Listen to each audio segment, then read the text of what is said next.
Hello everyone and welcome back to another sewing vlog. Jack is here and also Isaac, and they are going to help me make today an 18th century under petticoat.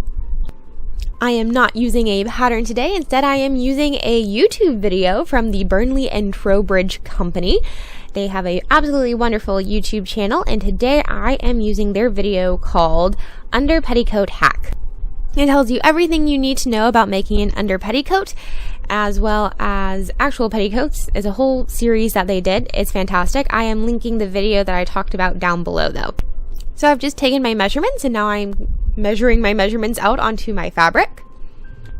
Burnley and Trowbridge in their video have a fantastic diagram that tells you about what you're going to need for your measurements. So that's what I was using. Now, what is an under petticoat like in the 18th century? Well, it is a garment that is worn around the waist. It usually has a small waistband that it is pleated into, and then it hangs down from the waist, usually until right under the knee/calf area. So it is shorter than your petticoat or your over petticoat, because that petticoat's worn over the under petticoat because the under petticoat goes under. It's very self-explanatory. So I made notches in the fabric at the correct measurements that I needed. So I had a 90 across and then 30 inches about in length. I think it was 31 actually. I am using some cotton fabric that I had in my basement. Originally these should be made in a wool or a linen if you would like to be super historically accurate. I am not one who is super particular about fabric content and fiber content in my historical costuming, as long as I think it is not distracting or dangerous, because sometimes I do cooking demonstrations and I'm by a fire. I don't want to be wearing polyester because that will literally melt if it gets too hot or if I accidentally catch myself on fire. So as long as it's not dangerous to me, I do not care a lot. Also, especially for undergarments, because these are not going to be seen, or they shouldn't be seen, except by you, dear YouTube viewer, that linen and wool are much more expensive than the cotton that I already had in my basement, and therefore prices dictate things. Alright, now that the fabric has been cut out and ironed, it is now time to do embroidery! Right, kitty? Yeah!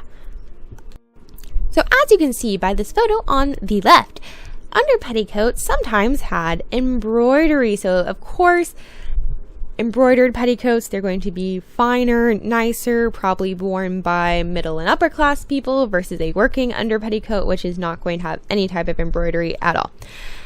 Of course, to say that, not all middle and upper class under petticoats also had embroidery, but they could.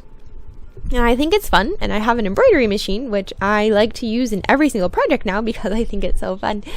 So of course, I had to embroider things. So I chose a floral design. I looked at a lot of historical under petticoats to see what kind of embroidery design that they had.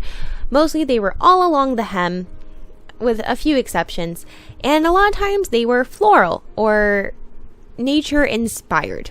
So I really like flowers, so I decided to do some flowers. Here I am preparing my embroidery hoop for embroidery. I'm cutting out the backing.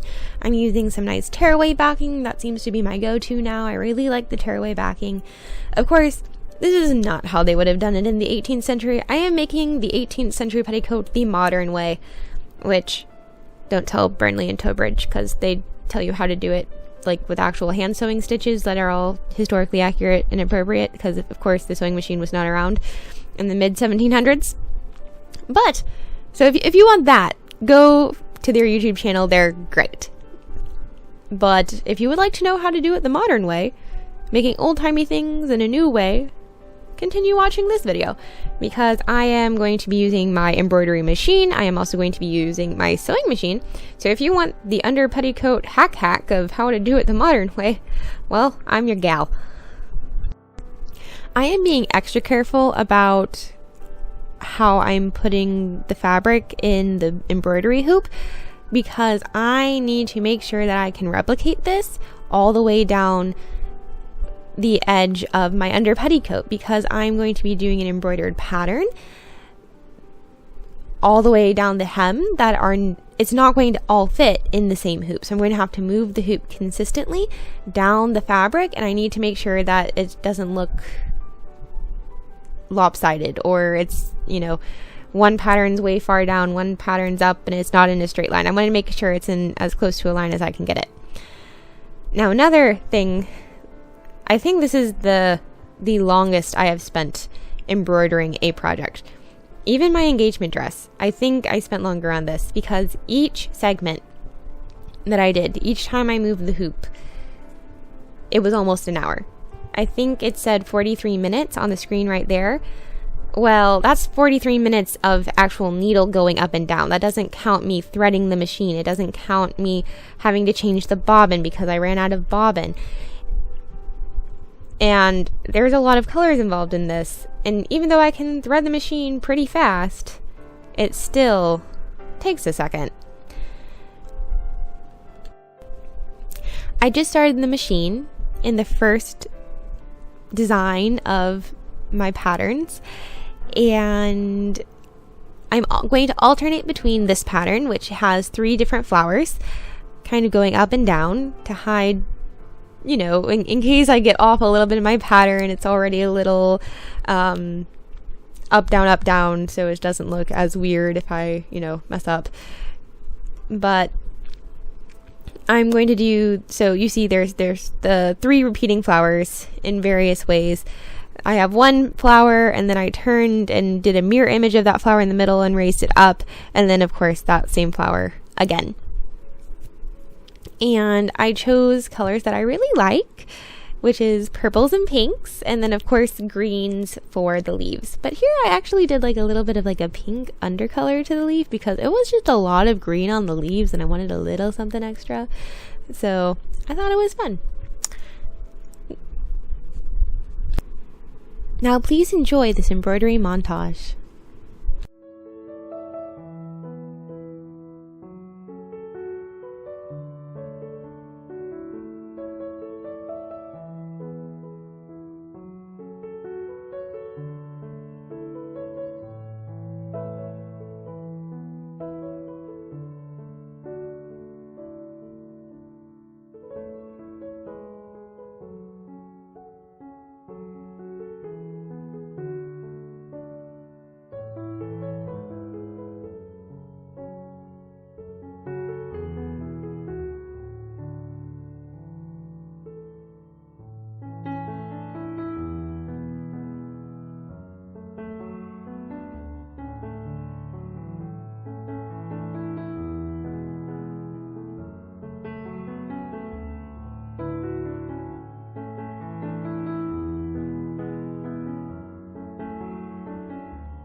So I tear away the backing since it is done embroidering these pretty 3 flower designs, and I'm going to, pick through and get all of that backing out so that it can lay nice and flat.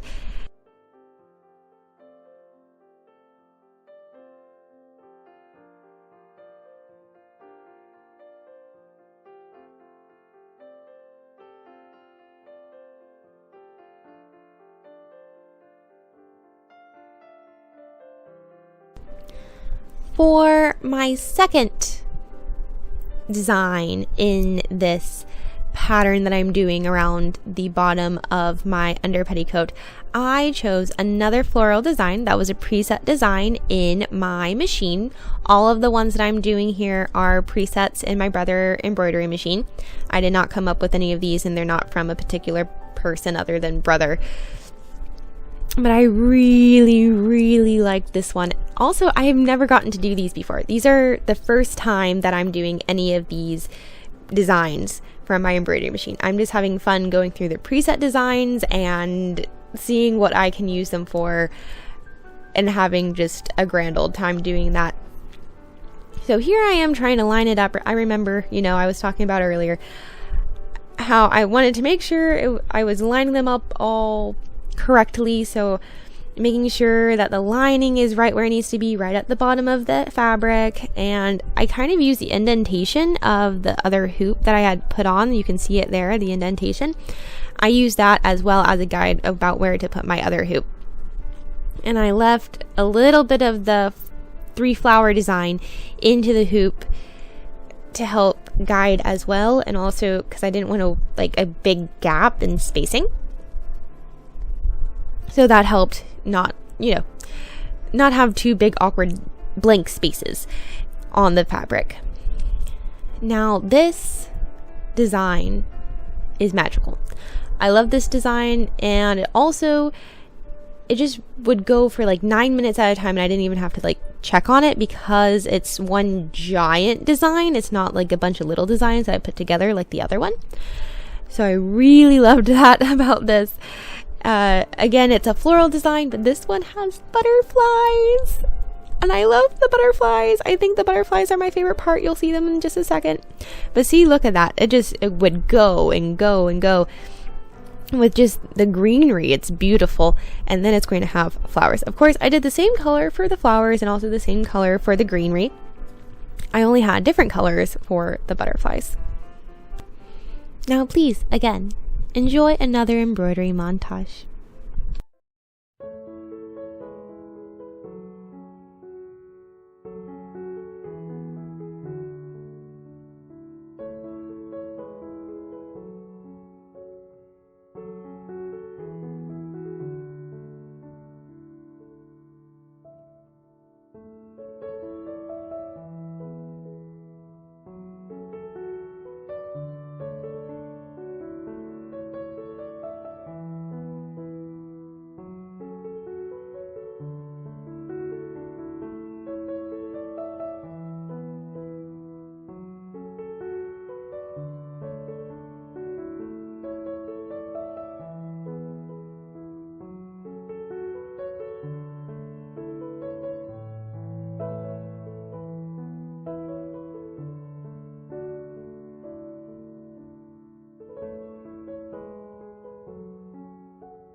So this might be one of my favorite of the preset designs that I've done so far. I am absolutely in love with these flowers and the butterflies. I think the butterflies are absolutely amazing.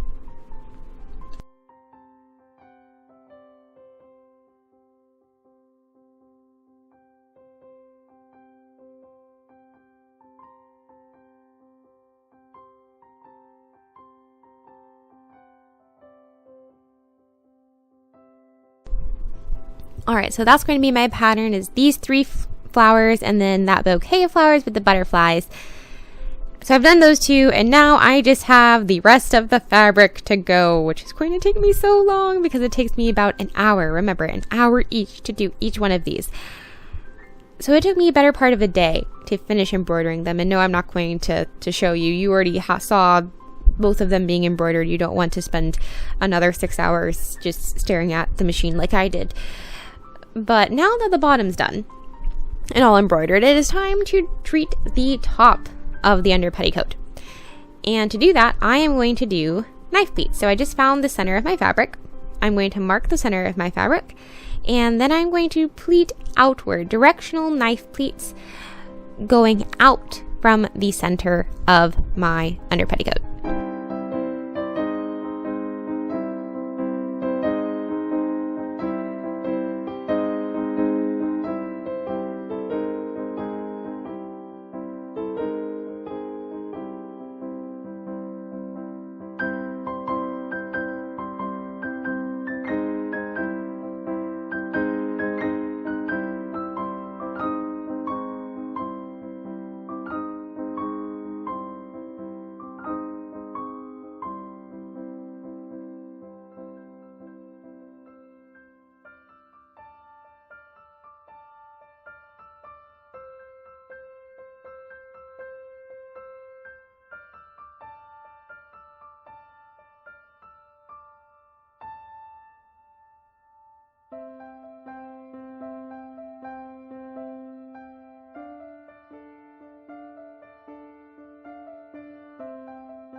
I'm also going to go ahead and pin the hem of my underpetticoat.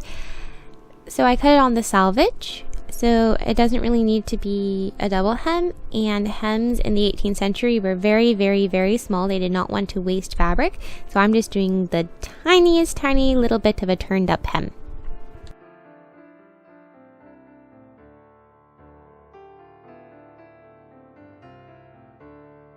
Now it's time to do the waistband. The waistband should be used or be made with linen tape, but I don't have that and I don't really want to go get it or make it. So I am just going to cut out a very, very small strip of the fabric that I used to make the dress and use that. So I think I used about 4 inches because I was going to, fold it in and make all the edges pretty there. And again, I'm just going to tear it because, it's so much faster than cutting it. Also more accurate. So who doesn't love that? So I measured my waist. And then I also added inches because that's also going to be what is used to tie the end of the dress. So the waistband will go on all around the skirt, and then there's a little slit opening in the back. And then it ties in the back there, and the waistband extends to also tie. Also, we got a new iron. It's so much nicer than the old one. The old one started sparking, which was not good. So we got a new one, and it glides so much nicer. You might have noticed, because I started with the old machine, and then halfway through this project it started sparking, and then we got a new one. But here I am folding the waistband to be the nice little thin waistband that I want it to be, and I'm going to iron it so it's nice and crisp and the edges look super nice and stay in place, because I pinned and knife pleated the top, but I did not sew it down. I wanted to just go ahead and basically sew it all in one fell swoop with the waistband and this petticoat. So that's what I'm going to do, and it's just a lot of pinning. I wanted to make sure I had the right, measurements and stuff when I had it pinned, and it's just easier to not pin it into the waistband, but have it pinned and then pin it into the waistband and just kind of transfer the pins to the waistband from the petticoat. So that's what I'm going to do now.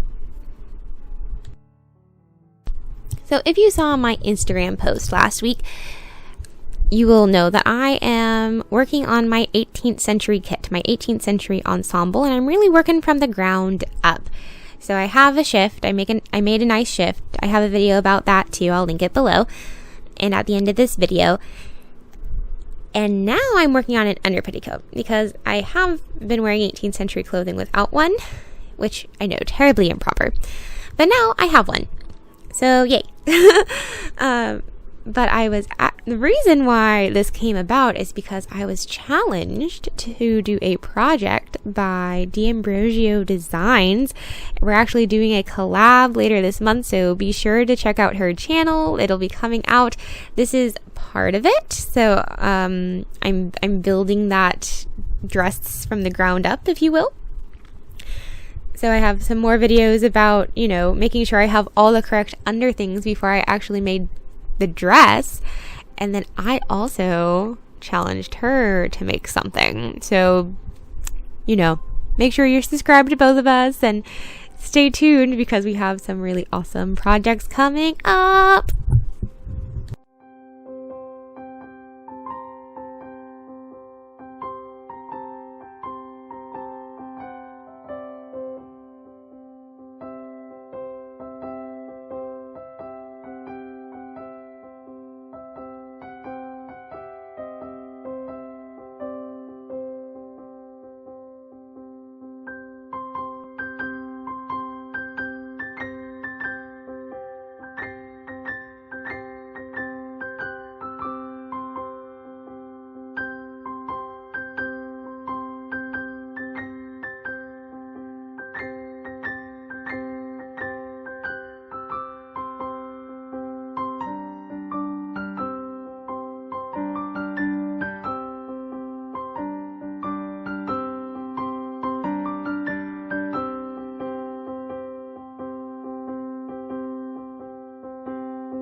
Alright, now that the waistband is sewn on as well as the hem is sewn up, it is now time to make the only seam that is going to be in the back of this dress that's really holding it all together.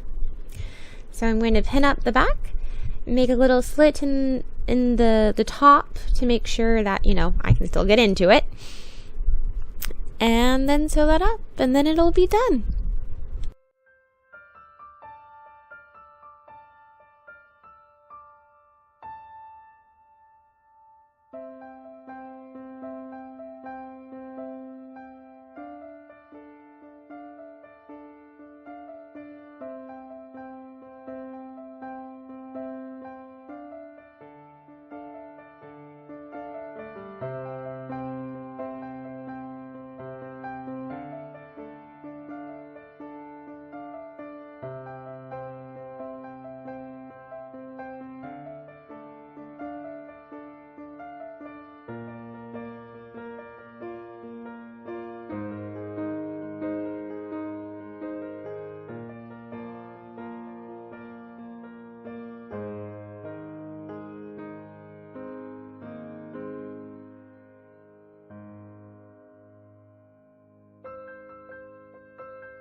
I really loved how this underpetticoat turned out. I think it just adds another level to my 18th century kit. It makes my underpinnings look fantastic. Like, this looks like a whole ensemble I could wear out. But, you know, the underpetticoat itself, since it is a shorter petticoat, it looks more like a modern-ish skirt. I feel like it could be a very fun history-bounding piece to wear out and about, so hopefully I'll get even more use out of it than just in my costume world. But I had so much fun making this. There was so much embroidery involved as well, which, you know, it let me learn something new about how to piece embroidery together and how long it takes to embroider things. But I'm very proud of myself for doing it. I'm very pleased with it, and thank you so much for watching. Please let me know what you think D'Ambrosio Designs has challenged me to make, and hit that subscribe button, hit that like button, and I will see you next time. Thank you so much for watching. I really appreciate it.